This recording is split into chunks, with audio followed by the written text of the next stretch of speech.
Welcome to the Songwriter's Spotlight, where we dive deep into the art of songwriting, one song at a time, hosted by Mike Melody and Sheila Harmony. And each week, they'll explore the stories, techniques, and inspirations behind some of your favorite tracks.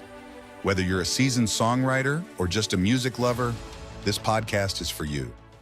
Ever get that feeling, like you could walk on air? It's exhilarating, right? Yeah. That's the feeling Duane Harden captures in his song, Walking on Air.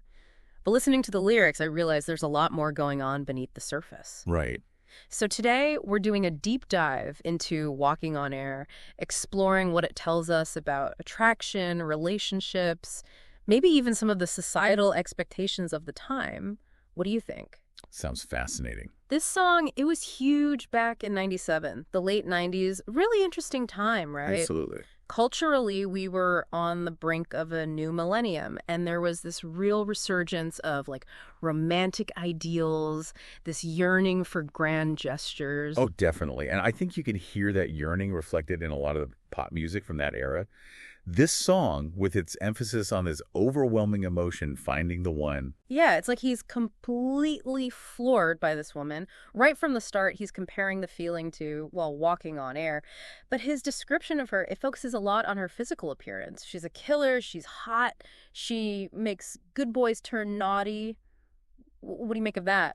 Well, it's interesting, right? Because those descriptions, while common in pop music, they also kind of play into this broader societal tendency to define women primarily by their physical attributes. Yeah. And it's not just about appreciating beauty, it's about how that beauty is framed. Almost like a force that men are helpless to resist. Exactly, like it's out of their control. And it doesn't stop there. The lyrics, they take this possessive turn. He talks about being her bodyguard, praying to God as he holds her close. Yeah, it's interesting how that protective, almost possessive language can, on the surface, seem romantic. Mm-hmm. But it does kind of hint at this underlying desire to control or possess the object of his affection. Yeah.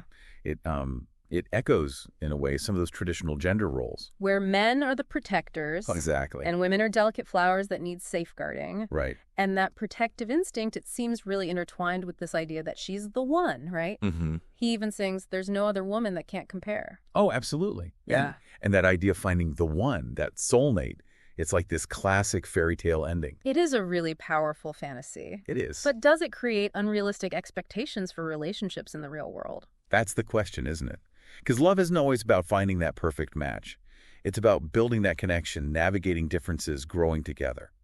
So are we really walking on air when we listen to this song? Or are we, maybe caught up in a whirlwind of societal expectations, idealized notions of romance? It makes you wonder. It does. Where's the line between a powerful, passionate connection and maybe an unhealthy obsession? Right, and how much of that is influenced by what we consume. Exactly. What does walking on air really mean to you in the context of a relationship? That's something I'm going to be thinking about.